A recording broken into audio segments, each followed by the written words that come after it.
I could walk properly, I could walk alright, I could drive alright, and therefore I didn't. And I had pain, headache coming from behind the eye. So it was so excruciating. It was so bad that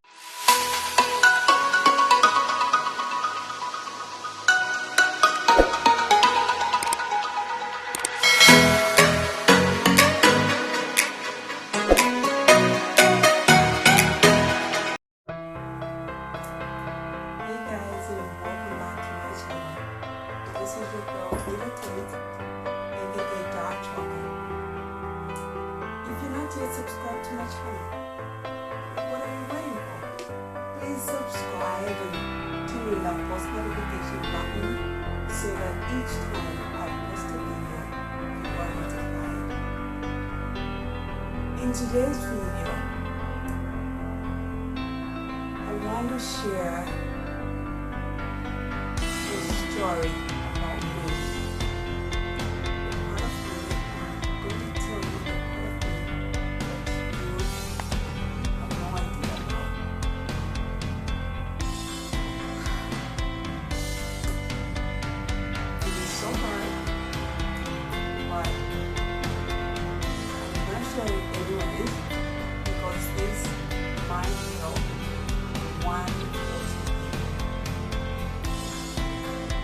So, let's get into the video.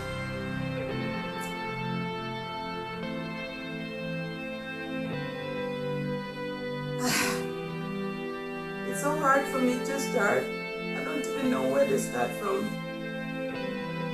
I don't want to cry. I don't want to cry. But if I ever cry, please don't feel sorry for me. The reason why I'm doing this video is to try and help one or two people. And so don't feel sorry for me.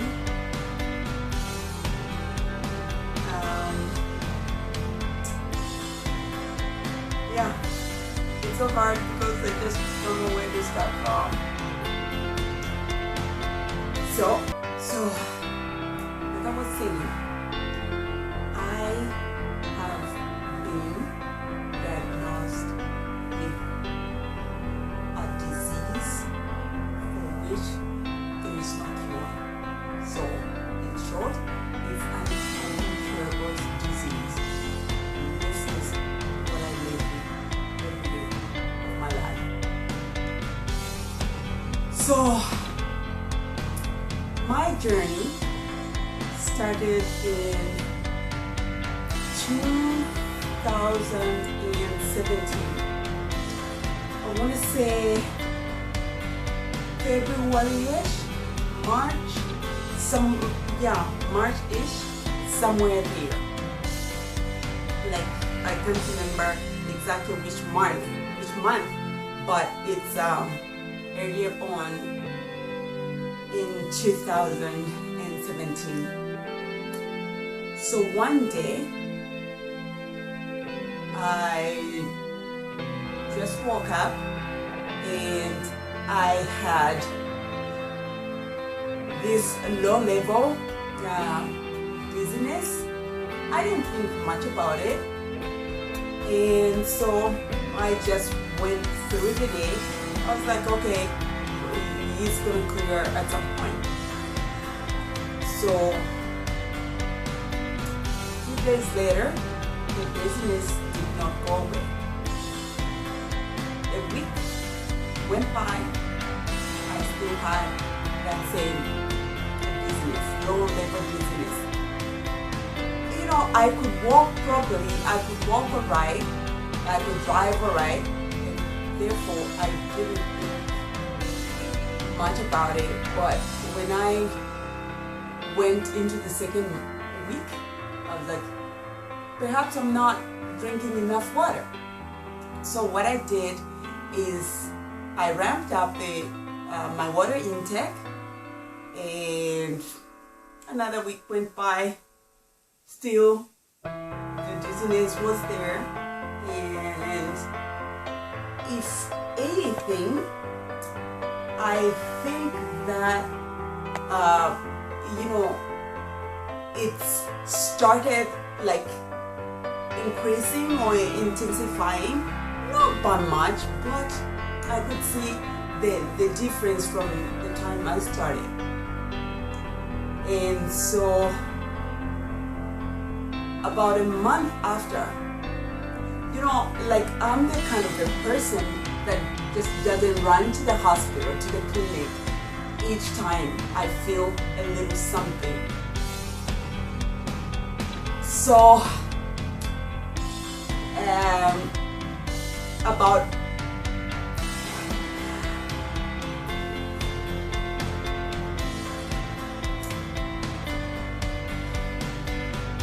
a month into my dizziness,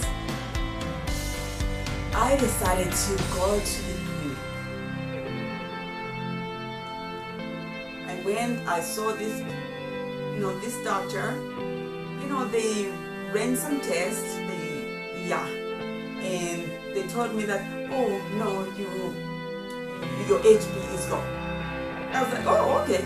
So I mean, if that's all it is, then I can just take the blood boosters and boost my HB and and I'll be fine. So they prescribed the boosters. We just started taking. So I did take those boosters, and honestly, I did not see any difference. So what I did is I wondered if I should just keep taking those boosters. So I guess at some point I stopped, and yeah, again, my symptoms never improved, never changed. So so somewhere, I think that was end of March, and I was driving back from my sister's house, and I just noticed that I couldn't see clearly, I couldn't see properly, and obviously I blamed it on oncoming traffic, because I felt that they were driving on high beams. So I saw I had glare and I couldn't see properly. So what I did is I just reduced my speed, and I managed to drive back home. When I got inside the house, I realized that no, it wasn't the drivers like driving on high beams. Maybe it was, part of it, but I realized that I had problem in my right eye, and I couldn't see properly, especially when I was in the light. And I had pain, headache coming from behind the eye. So it was so excruciating. It was so bad that I couldn't even stay up and eat. I just begged for a painkiller, and I went to bed. The following morning, when I woke up, and my eye had completely lost vision. I told myself that if it does not clear up by the end of the day, tomorrow, I'm gonna go see the eye doctor. It didn't clear up. The following day, I went and saw the eye doctor. The eye doctor looked at my eye, examined me, and told me that my vision was okay. My eyesight was okay. Okay, so then what could be my problem? And he clearly didn't understand why I had lost vision, but my eyesight is still okay. So he suggested that I see a specialist. There's a specialist that comes every Saturday to their clinic, and so they made an appointment for me. I went to the appointment in the morning. The doctor, the specialist, examined my eye and told me the same thing that pretty much the same thing that the first doctor had told me, that my eyesight was okay, but they didn't understand why I had lost my vision. So what she did is she prescribed some corticosteroids, telling me that if it's anything to do with the veins or nerves or muscles or whatever, this should be able to help. I was like, okay. And she told me the side effects of the same medication. So I went home thinking, okay, there's all these possible side effects for this medication. So I went home anyways. I had taken the first dose for that day, and then I had decided that, wow, I'm going to see another doctor on Monday, a different hospital, because really I am the second opinion, third opinion kind of girl. So Monday came and I went to another hospital to see another doctor, and the hospital, the second hospital that I went to, they had more machines and more things going on. So and of course it was more expensive. So, but I didn't mind, just to get a peace of mind. So I literally went from room to room, going through different machines, and they told me the same thing that they had told me the first hospital. Pretty much, they told me, my eyesight is okay. I do not need glasses. However, the doctor told me one piece of information that was different. He told me that my optic nerve were inflamed.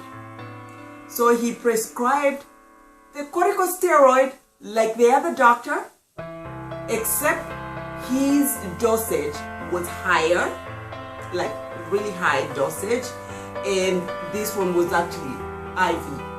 So he prescribed like 4 doses. So every day for 4 days I was going to that hospital, getting an IV, and yeah. Then I noticed after a few days or so, it started clearing up, and so I was like, oh wow, this is working, this is good. Now I'm not going blind. So that was a relief. And so the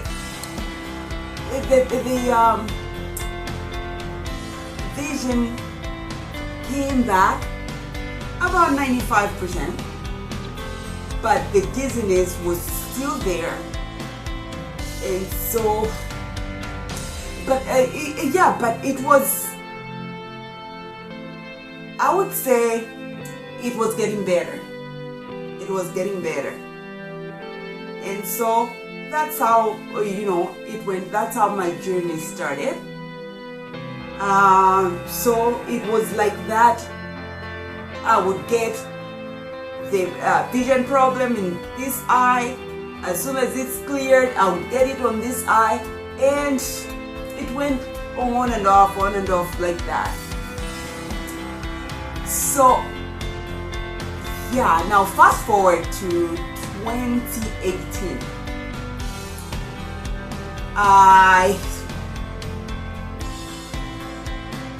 End of 2018, I found out that I was actually pregnant, and we had no plan for that baby.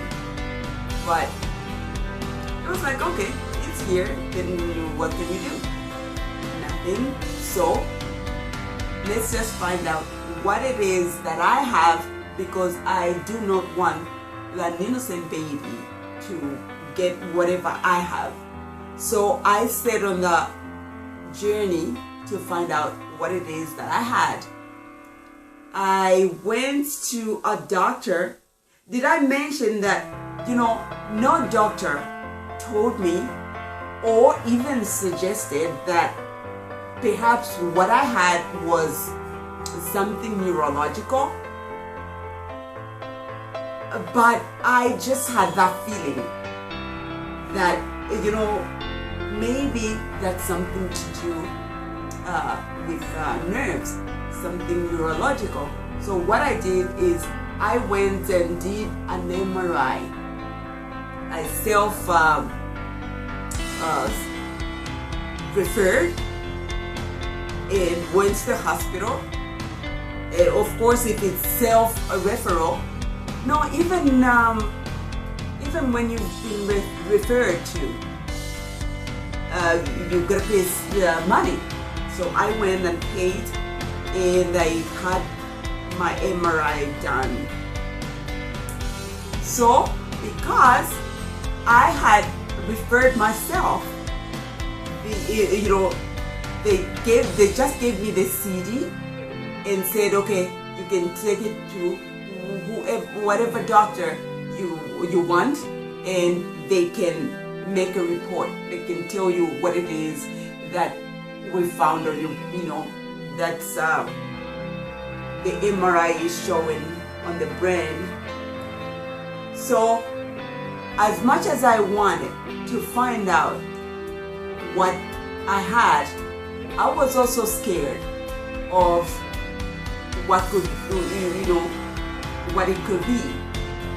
So I walked around with that CD in my purse for months, maybe like 4, 5, maybe 6 months.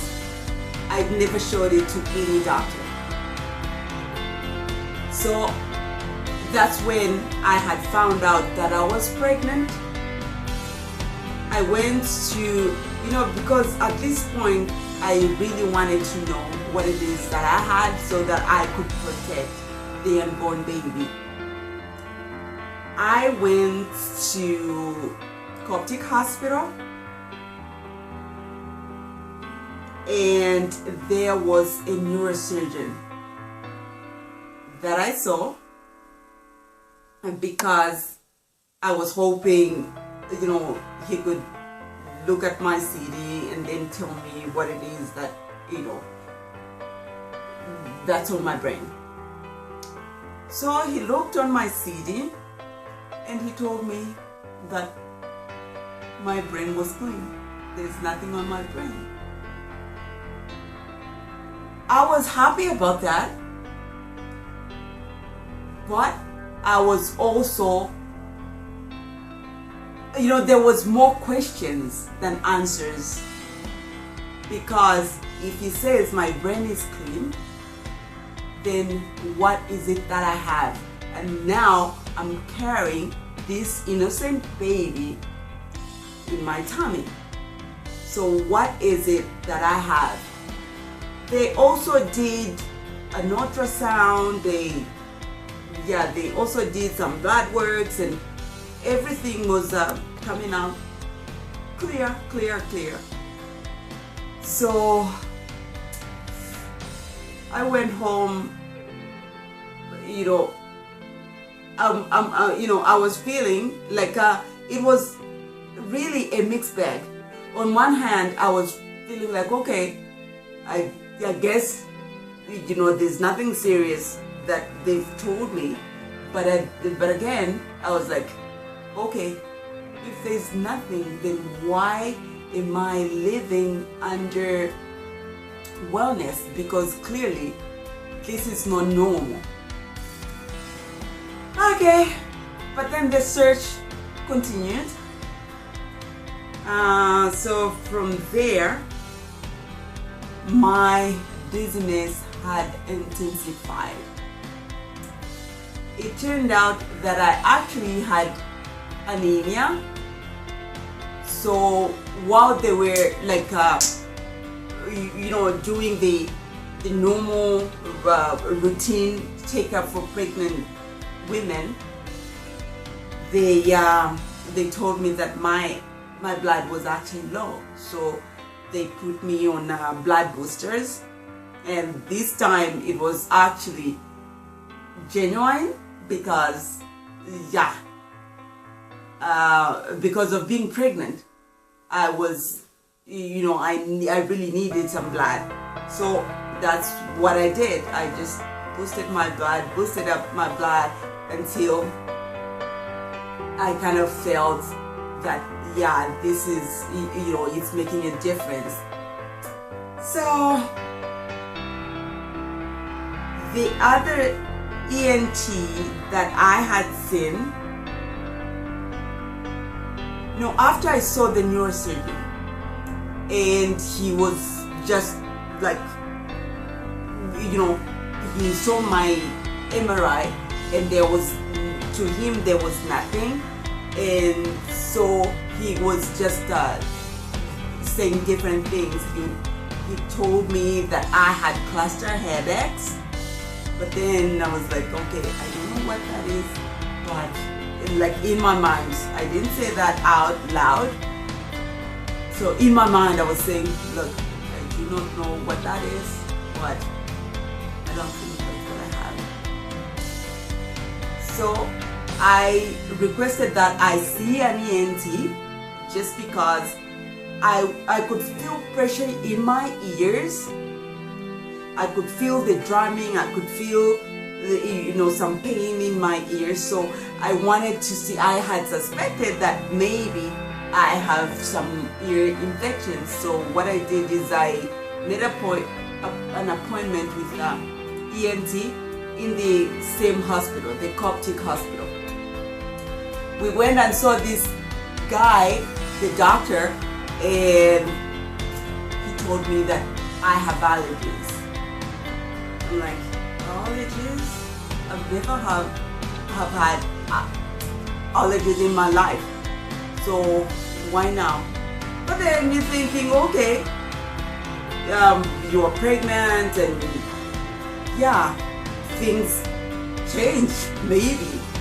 So because I'm pregnant, he said he couldn't give me any medication, so he gave me some nasal spray and some eardrops. That's what I took home. I applied them. I administered religiously, but again, nothing worked.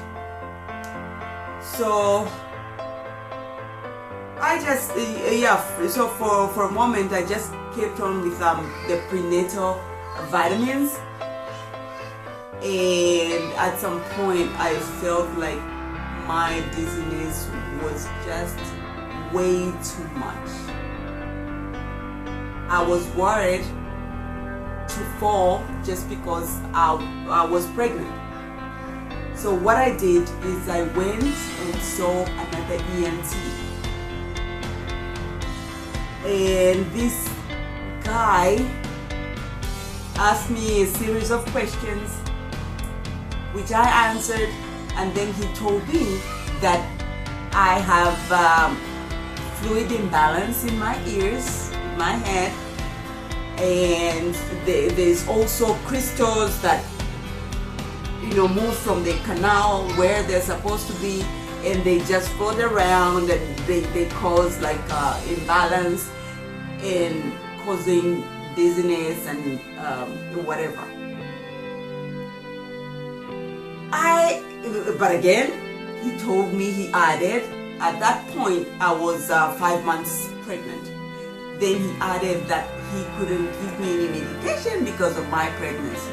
So he says, once you have the baby, then you can come back, I can prescribe something. I was like, okay. So at that point, I actually looked forward to having a baby so that I can go and get the prescription, get the medication so that I can get better. And so, but when the time came, after I had the baby,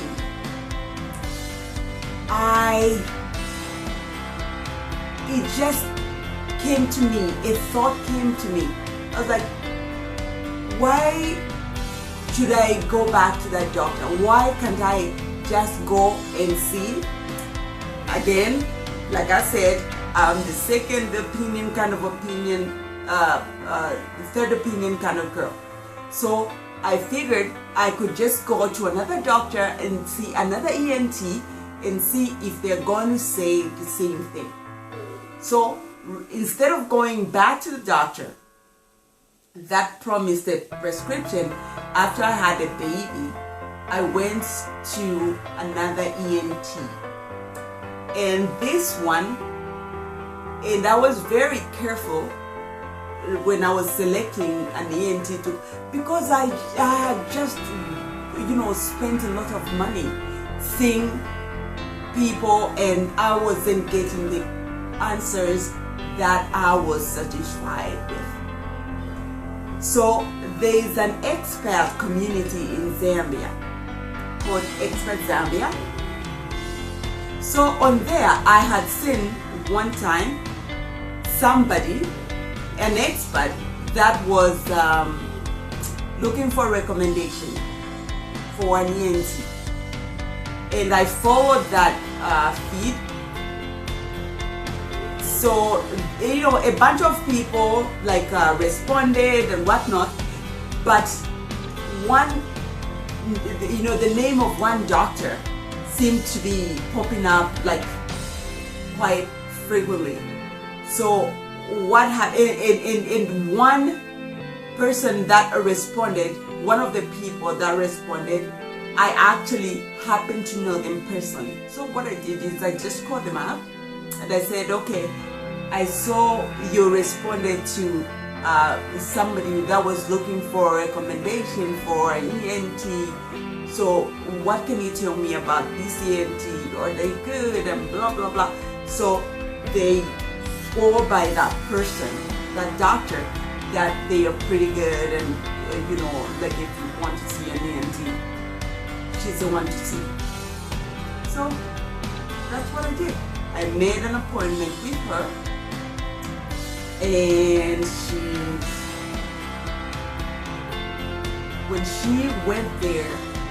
when we went there, she examined me, and I was very happy because she was so thorough. She